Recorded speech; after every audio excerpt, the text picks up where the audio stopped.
उपस्थित परम सम्मानित माननीय मुख्यमंत्री जी श्री पुष्कर सिंह धामी जी, मैं आज के इस कार्यक्रम में आपका हार्दिक स्वागत और अभिनंदन करता हूं। माननीय श्री गणेश जोशी जी, माननीय मंत्री उत्तराखंड सरकार, माननीय मंत्री जी श्री धन सिंह रावत जी, माननीय मंत्री जी श्री राम सिंह खेड़ा जी, माननीय श्रीमती सविता कपूर जी, सभी उपस्थित हमारे वरिष्ठ अधिकारीगण, नवचयनित सिविल एवं प्रवर अधीनस्थ सेवा के सभी अधिकारीगण, देवियों सज्जनों, मीडिया के सभी साथियों, आप सबका मैं हार्दिक स्वागत और अभिनंदन करता हूं। आज का यह समारोह उत्तराखंड सम्मिलित राज्य सिविल और प्रवर अधीनस्थ सेवा परीक्षा 2024 में चयनित अभ्यर्थियों को नियुक्ति पत्र प्रदान करने के लिए आयोजित किया गया है। यह केवल नियुक्ति पत्र वितरण का कार्यक्रम नहीं, बल्कि जनसेवा के एक नए अध्याय का शुभारंभ है। आज जिन युवा अधिकारियों को नियुक्ति पत्र प्राप्त हो रहे हैं, वे आने वाले वर्षों में उत्तराखंड के सुशासन और विकास के महत्वपूर्ण आधार बनेंगे। मैं सभी चयनित अभ्यर्थियों और उनके परिवारों को इस महत्वपूर्ण उपलब्धि के लिए हार्दिक बधाई देता हूं। यह सफलता आपके कठिन परिश्रम, अनुशासन और दृढ़ संकल्प का परिणाम है। लेकिन आज से ही आपकी वास्तविक जिम्मेदारी प्रारंभ होती है, जब आपके निर्णयों का प्रभाव सीधे समाज और आम नागरिक के जीवन में पड़ेगा। सिविल सेवा केवल एक प्रतिष्ठित पद नहीं है, बल्कि जनसेवा का एक सर्वोच्च माध्यम है। एक अच्छे लोक सेवक की पहचान उसके अधिकारों से नहीं, बल्कि उसकी संवेदनशीलता, निष्पक्षता, ईमानदारी और उत्तरदायित्व से होती है। जनता का विश्वास ही प्रशासन की सबसे बड़ी शक्ति है और उस विश्वास को बनाए रखना प्रत्येक अधिकारी का सर्वोच्च दायित्व है। मैं इस अवसर पर आप सभी से विशेष आग्रह करना चाहूंगा कि अपने कार्यकाल में जमीनी स्तर की वास्तविकताओं को समझने का निरंतर प्रयास करें। हमारे गांव, हमारे कस्बे, हमारे दूरस्थ क्षेत्रों में जाएं, लोगों से संवाद करें, उनकी वास्तविक समस्याओं को समझें। किसी भी समस्या का स्थायी समाधान तभी संभव है जब हम उसके मूल कारण, उसके रूट कॉज तक पहुंचे। यदि हम केवल लक्षणों पर कार्य करेंगे तो समाधान। बहुत बहुत धन्यवाद माननीय मंत्री महोदय। और जैसा कि माननीय मंत्री महोदय ने कहा कि 5 वर्ष माननीय मुख्यमंत्री जी के इस कार्यकाल को हो रहे हैं और आप लोगों के पास भी एक मौका है इसको आगे लेते हुए 2047 को लेकर कैसे हम राज्य के भीतर से कंट्रीब्यूट करें। आपकी जोरदार तालियों के साथ में अब मैं बुलाने जा रहा हूं, निवेदन कर रहा हूं माननीय मुख्यमंत्री महोदय से उनके संबोधन के लिए, उनके आशीर्वचन, ताकि आप सब लोगों में ऊर्जा का प्रवाह हो। जोरदार तालियों के साथ स्वागत कीजिए माननीय मुख्यमंत्री महोदय श्रीमान पुष्कर सिंह।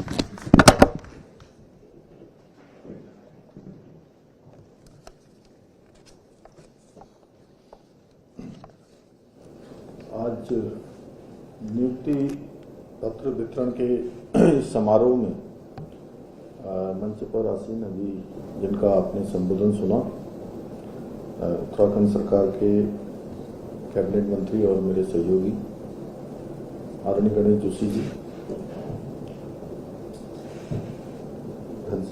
डॉक्टर धन सिंह रावत जी, राम सिंह खेड़ा जी और कैंट विधानसभा की लोकप्रिय विधायक आदरणीय सविता कपूर जी, गोरखा कल्याण परिषद की अध्यक्ष अभी जिनको नई जिम्मेदारी मिली है, आदरणीय ज्योति कोटिया जी, और यहाँ पर उपस्थित हमारे प्रमुख सचिव सुधांशु जी, गृह सचिव शैलेश जी और हमारे सभी सचिव पांडे जी, जावलकर साहब, रमन जी और पुलिस के हमारे यहाँ पर विजय जी, चंद्रेश यादव जी और डीजीपी साहब हमारे डॉक्टर प्रसाद साहब, विनोद कुमार जी, हमारे मरुवेशन जी, मीना जी और सभी, अब मैं नाम लूंगा तो मुझे लगता है कि बड़ा औपचारिक हो जाएगा, सभी अधिकारीगण और आज जिनके निमित्त ये कार्यक्रम यहाँ पर आयोजित हो रहा है, ऐसे सभी हमारे चयनित अभ्यर्थीगण और उनके अभिभावकगण, सभी विभागों के आए हुए अधिकारीगण, सभी कर्मचारीगण, मीडिया के सभी मित्र,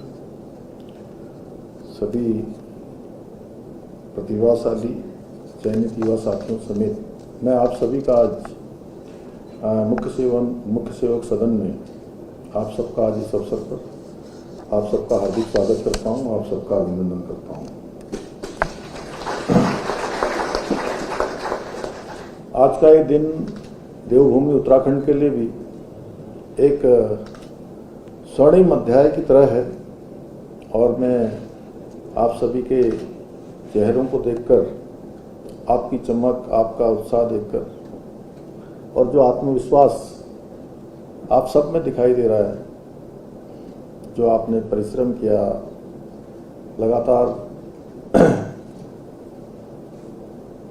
लगातार प्रयास किया और वो जो आत्मविश्वास है उसे देखकर सच में मुझे भी बहुत खुशी हो रही है, बहुत गर्व हो रहा है कि आप सबको जो संतोष दिखाई दे रहा है कि भाई हमने इतनी तैयारी करी और तैयारी का जो परिणाम है आज वो हमको इस चयन की प्रक्रिया में जब हमारा चयन हो गया है तो दिखाई दे रहा है। क्योंकि आज से उत्तराखंड की विकास की जो कहानी लिखी जानी है उसके नायक भी आप हैं और उसके लेखक भी आप हैं। मैं आज के इस विशिष्ट अवसर पर उत्तराखंड पीसीएस मुख्य परीक्षा 2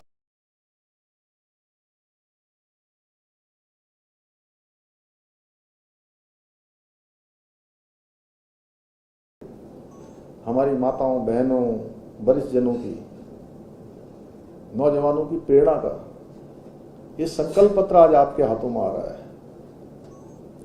और आपको ये बात हमेशा याद रखनी होगी कि लोकतंत्र में पद का मतलब शासक होना नहीं है।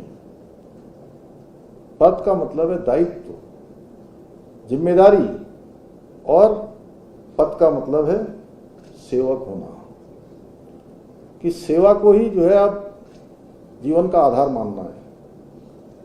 और आप सभी अब अपने अपने क्षेत्रों में जहां भी आपकी तैनाती होगी, जहां पर भी आपको जिम्मेदारी मिलेगी, आप सभी सरकार के चेहरे के रूप में जाने जाएंगे। आप सभी को पता होना चाहिए कि मैंने 4 जुलाई 2021 को इस जिम्मेदारी पर, इस दायित्व पर काम करना प्रारंभ किया। तब से मैंने पहले दिन से एक मंत्र आत्मसात किया और पूरे राज्यवासियों के, हमारे सभी विभागों से, सभी से मैंने ये अपेक्षा करी कि वह भी इस मंत्र को आत्मसात करते हुए यहाँ की प्रशासनिक व्यवस्था को चलाएं, यहाँ की शासन व्यवस्थाओं को चलाएं, लोगों की सेवा करने का जो मंत्र है उसको आत्मसात करें। और वो मंत्र है सरलीकरण, समाधान, निस्तारण और संतुष्टिकरण, और समाज के अंतिम छोर में खड़े हुए व्यक्ति के कल्याण के लिए, उसकी सहायता के लिए, उनके उन्नयन के लिए निरंतर कार्य करें। और आपको भी इसी मंत्र को अपने कार्य का और अपने जीवन का ध्येय बनाना है। जब कोई गरीब, कोई असहाय, कोई जरूरतमंद, कोई दूर दराज का गांव से चलकर आपके दफ्तर में आए तो उसके चेहरे पर कोई संकोच नहीं होना चाहिए, कोई डर नहीं होना चाहिए, बल्कि एक भरोसा होना चाहिए कि उसकी समस्या का आपके पास पहुंचकर किसी न किसी रूप में त्वरित रूप से समाधान उसको मिलेगा, उसको सहायता मिलेगी। देखिए, मेरा जो मैं कह सकता हूं कि एक अल्प अनुभव कहूं, अल्प बुद्धि कहूं या अल्प ज्ञान कहूं, जितना भी है उसके आधार पर मैं एक बात कह सकता हूं कि जब हमारे पास कोई व्यक्ति किसी काम के लिए आता है, ये जरूरी नहीं कि सब कुछ हमारे हाथ में है कि हम सारे काम उसके करते हैं, लेकिन इतना हो सकता है कि हम उसको संतुष्ट कर सकें, उसको बता सकें। और मैं अनिल माधव दवे जी की, जो आप इस दुनिया में नहीं रहे, बहुत अच्छे साहित्य के क्षेत्र में, पर्यावरण के क्षेत्र में सांसद रहे, भारत सरकार के मंत्री रहे। उनकी एक मैंने पुस्तक पढ़ी थी जो उन्होंने शिवाजी के ऊपर लिखी थी, शिवाजी और साम्राज्य। तो उसमें उन्होंने लिखा था कि जब लोग हमारे पास आते हैं तो हम उनको बहुत बड़ी बड़ी बातें न करके, टाल मटोल न करके, अगर हम सच में उनको वास्तविकता से भी अवगत कराएं तो ऐसा हो ही नहीं सकता है कि वो आपकी बात से कन्विंस ना हो या समझे ना। समझ सकते हैं, हमको समझाना भी आना चाहिए। और मैं जब जिस विभाग के, धन सिंह जी अभी पहले मंत्री थे, डॉक्टरों का विभाग, आप स्वास्थ्य सचिव यहाँ पर बैठे हैं, तो मैं भी डॉक्टर बनना चाहता था। तो मैंने कुछ दिनों कोचिंग करी, CPMT की तैयारी की लखनऊ में, न्यू स्टैंडर्ड कोचिंग, जानते हो सर? SKT सिंह तुम्हारे जिले के हैं, जौनपुर के, हम उनको SKT चाचा कहते थे बाद में। तो वहां पर एक प्रोफेसर थे, रजा साहब, तो वो कहते थे कि जीवन में 100 रास्ते फंसने के हैं तो 100 रास्ते निकलने के लिए।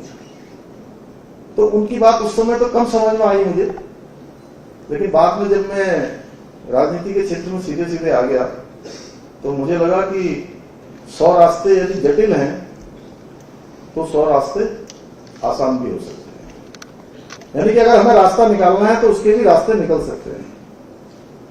तो ये मंत्र अगर हमारे ध्यान में रहेगा, ये बातें याद में रहेंगी कि जो हमारे पास आएगा हम उसकी सहायता करेंगे, उसमें कुछ ऐसा करेंगे कि जो है उसको फील हो कि नहीं, जिस व्यक्ति के पास गए हैं उसने हमारी चिंता की है, हमारे पर ध्यान दिया है, और मेरा इतनी दूर से जाकर उसके पास जाना ये सार्थक हुआ है।